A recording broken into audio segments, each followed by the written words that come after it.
Meet Rohan, a hardworking college student. Like many others, he has a lot on his plate: exams, assignments, and personal worries. Today, he sits staring at his laptop, feeling frustrated and lost. No matter how much he tries, the stress just doesn't go away. His teacher, Isha, notices this. She knows this feeling well: stress that feels never-ending, like a heavy weight on the mind. But there is a way to handle it better. Stress can feel like a heavy burden, always there, making everything harder. But what if there was a way to manage it? A simple method to understand stress and handle it better? This is called stress logging and reframing. It helps break down stress and change the way we see it. Many people think stress is just something they have to suffer through. But stress follows a pattern, and once we understand it, we can control it. To learn more, let's hear from Amit, a stress expert. Stress is not always bad. It comes in two types.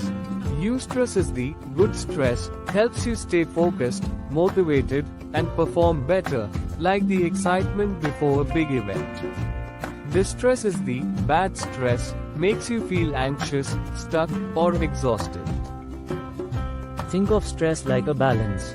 Too little stress, and you feel lazy or unmotivated. Too much stress, and it overwhelms you. But the right amount, that helps you do your best. This balance is explained by the Yerkes-Dodson law. It shows that a small amount of stress improves performance, but too much stress leads to anxiety and burnout. Stress is a natural response driven by the autonomic nervous system, which activates the fight-or-flight response. Short bursts of hormones sharpen focus and energy. But prolonged activation leads to chronic stress, which can weaken the immune system, impair memory, and increase the risk of heart disease. Stress also happens in stages. The first is the alarm stage. The body reacts to stress with a burst of energy, heart rate increases, adrenaline kicks in.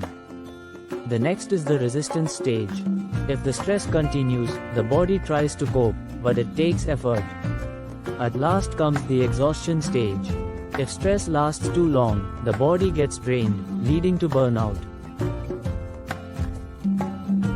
But stress isn't just about what happens to you, it's also about how you see it and how your mind interprets the situation in the moment.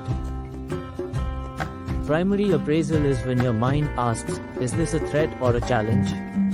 If you see it as a challenge, you feel motivated. If you see it as a threat, stress feels overwhelming. Secondary appraisal is when your mind then asks, can I handle this? If you believe you have the skills or support, stress feels manageable. If not, it can feel too much to bear. This cycle repeats if stress is not managed. But there's a way to stop it: stress logging and reframing. By tracking stress, recognizing how it affects you, and changing how you think about it, you can train your mind to handle stress better. But how does this actually work? Let's explore the science behind it.